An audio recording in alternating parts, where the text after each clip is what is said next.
Good morning बच्चों। आज हम लोग वैद्युत बल की गुरुत्वाकर्षण बल से तुलना के विषय में पढ़ेंगे। वैद्युत बल की गुरुत्वाकर्षण बल से तुलना।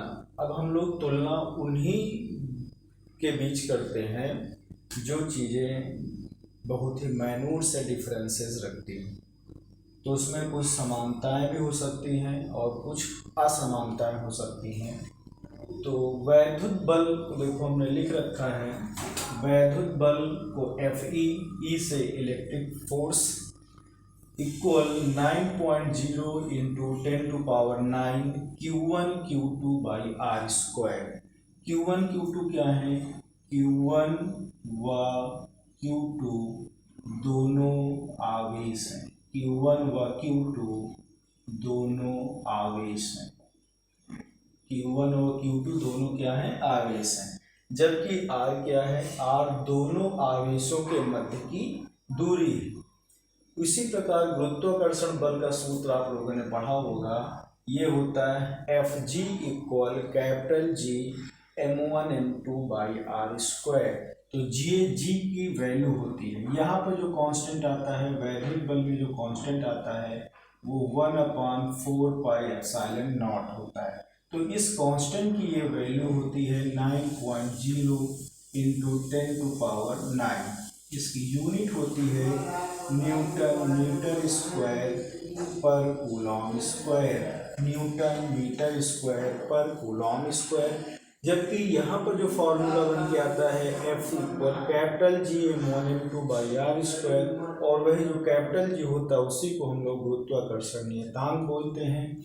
और इसकी वैल्यू होती है, ये गुरुत्वाकर्षण नियतांक की वैल्यू होती है 6.67 इंटू 10⁻11 न्यूटन मीटर स्क्वायर पर किलोग्राम स्क्वायर। ये वैल्यू होती है, ये वैल्यू जो है कैपिटल जी की होती है। ये वैल्यू 1/4 पाई एप्सिलॉन नॉट की है। समानताएं देख लेते हैं। अब इसकी क्या समानताएं हैं, क्या समानताएं हैं, ठीक है। तो समानताओं में देखो हमने पहला पॉइंट लिख रखा है, वैद्युत बल तथा गुरुत्वाकर्षण बल दोनों वायु या निर्वात में क्रियाशील होते हैं। दोनों ही वायु या निर्वात दोनों में वर्क कर सकते हैं। दोनों का में इसका फॉर्मूला वही रहेगा। जो वायु में फॉर्मूला बनता है वही फॉर्मूला इसका निर्वात में भी बनता है। नंबर 2 पॉइंट लिख रखा है, दोनों बल व्युत्क्रम वर्ग के नियम का पालन करते हैं। व्युत्क्रम वर्ग क्या है? देखो यहाँ पे भी Fe की जो वैल्यू है बाई आर स्क्वायर है, और इसमें भी Fg की वैल्यू बाई आर स्क्वायर है। तो व्युत्क्रम वर्ग का नियम होता है कि जो बल होता है वो दूरी के वर्ग के व्युत्क्रमानुपाती हो। जो दोनों के बीच कार्य करने वाला बल हो वह क्या हो? दोनों वस्तुओं के बीच की दूरी के वर्ग के व्युत्क्रमानुपाती हो। इसको हम लोग व्युत्क्रम वर्ग का नियम कहते हैं। तो दोनों बल, चाहे वैद्युत बल हो चाहे गुरुत्वाकर्षण बल हो, दोनों बल व्युत्क्रम वर्ग के नियम का पालन करते हैं। दैट इज ए व्युत्क्रमानुपाती 1/r स्क्वायर। नंबर 3 पॉइंट लिख रखा है, दोनों बल केंद्रीय बल होते हैं। दोनों बल कैसे होते हैं? केंद्रीय बल। अब ये केंद्रीय बल क्या होता है? केंद्रीय बल होता है कि जब कोई बल किसी भी बल रेखा के अनुदिश काम कर रहा हो, किसी भी बल रेखा के अनुदिश, उसके सेंट्रल पे का बल सेंट्रल पे ही काम कर रहा हो, ये बल ये अनुदिश होता है। तो ये अगर अनुदिश, तो ये जो आपका गुरुत्वाकर्षण बल होता है और वैद्युत बल दोनों ही एक दूसरे के ये अनुदिश कार्य करते हैं। इसलिए दोनों ही बल कैसे बल हैं? केंद्रीय बल हैं, सेंट्रल फोर्सेस होते हैं। फिर हमने बात किया है असमानता की, डिसिमिलरिटीज। असमानता, समानता को इंग्लिश में हम लोग सिमिलरिटी कहते हैं, सिमिलरिटी कहते हैं, और असमानता को डिसिमिलरिटीज कहते हैं, डिसिमिलरिटी। तो डिसिमिलरिटी क्या है इसकी, यानी असमानताएं क्या हैं, दोनों बल में क्या अंतर होता है। तो नंबर 1 पॉइंट लिखता है, वैद्युत बल आकर्षण या प्रतिकर्षण हो सकता है। वैद्युत बल सबको पता है कि या तो आकर्षण बल होगा या प्रतिकर्षण बल होगा। आकर्षण बल तब होता है जब दोनों आवेश Q1 Q2 के मान क्या हों, अपोजिट हों, दोनों की प्रकृति कैसी हो, अपोजिट प्रकृति की होती है, तो वैद्युत बल आकर्षण बल होता है। जबकि जब दोनों की प्रकृति क्या हो, समान हो, चाहे माइनस माइनस का हो चाहे प्लस प्लस का हो, तो उसको हम लोग कहते हैं कि वो दोनों बल एक दूसरे को प्रतिकर्षित करेंगे। परंतु गुरुत्वाकर्षण बल कभी भी प्रतिकर्षण नहीं करता है।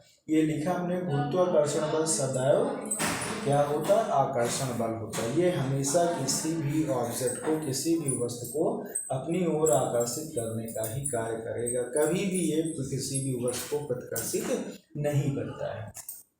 पॉइंट नंबर 2, वैद्युत बल दोनों आवेशों के माध्यम पर निर्भर करता है।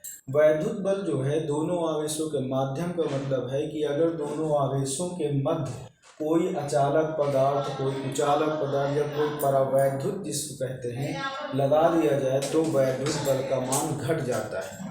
वैद्युत बल का मान क्या होगा, घट जाएगा। कब घट जाएगा, जब उनके आवेशों के मध्य कोई परावैद्युत पदार्थ को लगा दिया जाएगा। जबकि गुरुत्वाकर्षण बल के द्रव्यमानों के बीच माध्यम पर के बीच कोई भी वस्तु आ जाने पर उनमें कोई परिवर्तन नहीं होता, इसलिए लिखा, जबकि गुरुत्वाकर्षण बल दोनों द्रव्यमानों के बीच के माध्यम पर निर्भर नहीं करता, ये माध्यम पर निर्भर नहीं करेगा।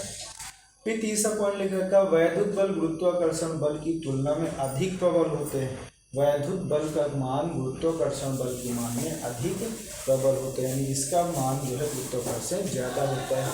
अगर इलेक्ट्रॉनों के बीच की बात करें तो अगर दो इलेक्ट्रॉन हैं तो इनके बीच जो वैद्युत बल और गुरुत्वाकर्षण बल का जो अनुपात आता है वो 10 की पावर 43 टाइम्स आता है, 10 टू पावर 43 टाइम्स आता है।